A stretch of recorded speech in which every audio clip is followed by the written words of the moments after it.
আওয়ামী লীগের কোন প্রেতাত্মার এদেশে কোনো জায়গা নেই। আপনার দলের মধ্যেও বসে আছে। তবে আপনাদের জন্য, আপনারা যারা রক্ত দিয়েছেন, এদেশ স্বাধীন করছেন, তাদের একটা প্রাপ্তি আছে।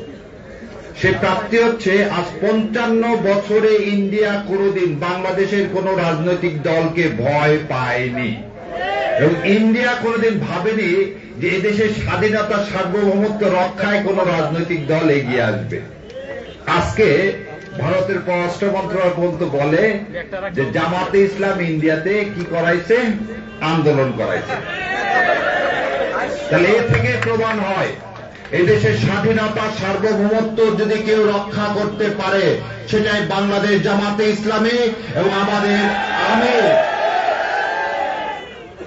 ডক্টর শফিকের হাতই হচ্ছে এদেশের বাংলাদেশের মাটিকে যে কোনো শকুনের হাত থেকে রক্ষা করার জন্য যথেষ্ট, ইনশাআল্লাহ। আর আমি বিশ্বাস করি এই দেশে ওনার কথাতেই বলতে ধানায় পানায় না, বিএনপির এই জুলাই সনদ বাস্তবায়ন না করে, বিচার না করে কোনো উপায় নেই।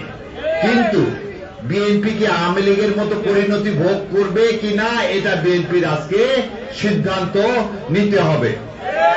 আজকে 2 বছর পরও আমরা আর কোন বিচারের নামে টালবাহানা দেখতে চাই না। জুলাই শহীদদের সাথে কোন অপমান, অপদস্থ কোথাও আমার জুলাইয়ের এক মা কাঁদবে কেন? এই কান্নার পানিকে আপনি প্রধানমন্ত্রী শুনতে পান না? আজ এতদিন পর বের হলো, কি বের হলো?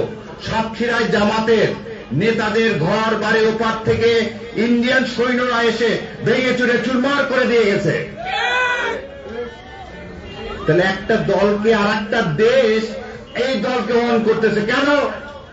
কারণ এই দলটাই হচ্ছে দেশের স্বাধীনতা সার্বভৌমত্ব রক্ষা করার একমাত্র দল, যারা আল্লাহর বিশ্বাস ছাড়া, আল্লাহর সন্তুষ্টি ছাড়া আর কিছু করে না।